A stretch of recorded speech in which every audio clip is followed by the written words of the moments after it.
साल था 1948। जगह ऑस्ट्रेलिया का एक बिल्कुल शांत वीरान सा समुद्र तट। और वहां मिलती है एक लाश।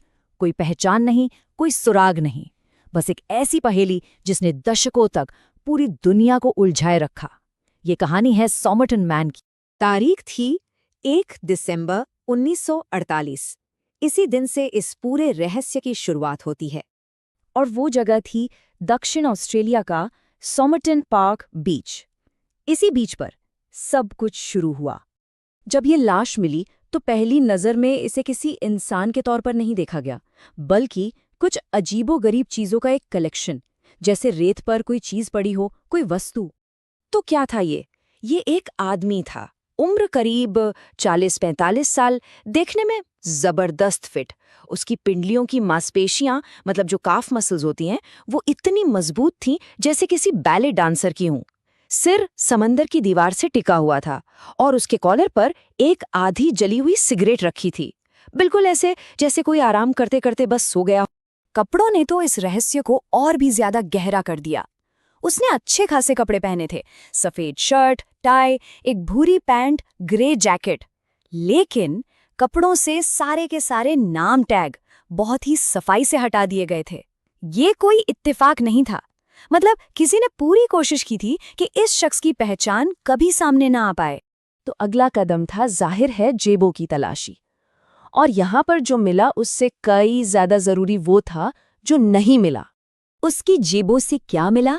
एक ट्रेन टिकट जो इस्तेमाल नहीं हुआ था, नॉर्थ ग्लेनेल्क जाने का एक बस टिकट, च्युइंगम का एक पैकेट, माचिस, एक मेटल की कंघी, बस। लेकिन बटुआ नहीं था, पैसे एक भी नहीं, और सबसे जरूरी चीज, पहचान पत्र, वो भी नहीं। ये आदमी जैसे हवा में से आया था, कोई वजूद ही नहीं। तो अब पुलिस के सामने एक ही सवाल था, सबसे बड़ा सवाल, आखिर ये आदमी था कौन? और जवाब, कुछ भी नहीं। महीनों की जांच के बाद भी उसका नाम, उसका पता, सब कुछ अज्ञात था। जब बाहर से कोई भी सुराग हाथ नहीं लगा तो जांच का फोकस शरीर के अंदर गया, और यहाँ मामला और भी ज्यादा उलझ गया। ऑटोप्सी की रिपोर्ट ने तो सबको हैरान कर दिया। बाहर से देखने में वो एकदम स्वस्थ था, बिल्कुल फिट, लेकिन अंदर उसकी तिल्ली यानी स्प्लीन नॉर्मल साइज से 3 गुना बड़ी थी, और उसका पेट खून से भरा हुआ था। डॉक्टरों का एक ही नतीजा था, इसे जहर दिया गया है। पर यहाँ एक और मुश्किल थी। जब टेस्ट किए गए तो किसी भी आम जहर का कोई नामोनिशान नहीं मिला। तो फिर थ्योरी ये बनी कि ये कोई ऐसा जहर था जो बहुत तेजी से काम करता है और शरीर में पता ही नहीं चलता, जैसे डिजिटैलिस या ओवाबेन। और इस तरह के जहर का इस्तेमाल कौन करता है? जासूस और पेशेवर हत्यारे। महीनों तक कोई लीड नहीं थी। फिर एक छोटा सा सुराग मिला, एक ऐसा सुराग जिसने इस केस की दिशा ही बदल दी। ये एक तरह का आखिरी निर्देश था, अंत का इशारा। तमाम शुद्ध। बस ये 2 शब्द, ये एक छोटे से कागज के टुकड़े पर छपे हुए मिले, जो उस आदमी की पैंट की एक खुफिया जेब में सिला हुआ था। ये फारसी भाषा का एक फ्रेज है जिसका मतलब होता है यह समाप्त हो गया है, या इट इज फिनिश्ड। इसके बाद पुलिस को वो किताब भी मिल गई जिसके आखिरी पन्ने से ये कागज फाड़ा गया था, और उस किताब के पीछे के कवर पर हाथ से लिखा हुआ एक कोड था। ये कुछ अजीब से लेटर्स थे, एक ऐसा कोड, एक ऐसा सिफर जिसे आज 70 साल बाद भी कोई क्रैक नहीं कर पाया है। उसी किताब में एक और सुराग था, एक फोन नंबर। ये इस केस में पहला और एकमात्र इंसानी कनेक्शन था, एक उम्मीद की किरण। लेकिन ये भी एक बंद गली निकली।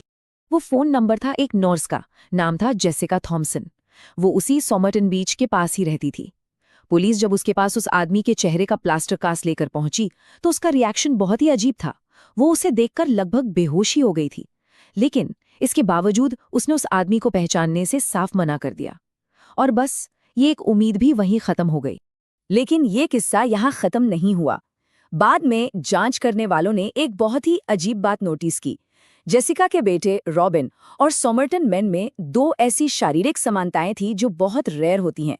एक तो दोनों के कुछ खास दांत जन्म से ही गायब थे, और दूसरा, दोनों के कानों का ऊपरी हिस्सा एक खास तरीके से बना हुआ था। अब हो सकता है ये सिर्फ एक इत्तेफाक हो, लेकिन ये एक बहुत बड़े राज की तरफ भी इशारा कर रहा था। तो चलिए अब सीधे आज के दौर में आते हैं, जहां साइंस ने, टेक्नोलॉजी ने आखिरकार इस रहस्य से पर्दा उठा ही दिया। लेकिन जो जवाब मिला, उसने इस कहानी को सुलझाने के बजाय जैसे हमेशा के लिए मिटा ही दिया। पूरे 73 साल, इतने लंबे समय तक उसकी पहचान बस एक सवाल बनकर रह गई। जासूसी की कहानियों, कोल्ड वॉर की साजिशों, इन सब थ्योरीज के सालों बाद 2022 में डीएनए टेक्नोलॉजी ने उसका नाम बताया, कार्ल चार्ल्स वेब। वो कोई जासूस नहीं था, वो मेलबर्न का एक इलेक्ट्रिकल इंस्ट्रूमेंट मेकर और एक कवि था। एक आम इंसान जो अपनी पत्नी से अलग होने के बाद अपनी पूरी जिंदगी पीछे छोड़कर चला आया था। जवाब इस पूरे रहस्य से कहीं ज्यादा आम और कहीं ज्यादा दुखद था।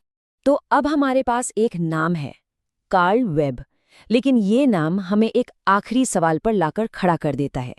एक ऐसा सवाल जिसका जवाब शायद अब कभी नहीं मिलेगा, कि आखिर उसकी मौत हुई कैसे, क्यों हुई। शायद इसका जवाब हमेशा से वही था, उस छोटे से कागज के टुकड़े पर। तमाम शुद्ध, ये समाप्त हो गया है, मामला, रहस्य और एक जिंदगी, सब कुछ समाप्त हो गया।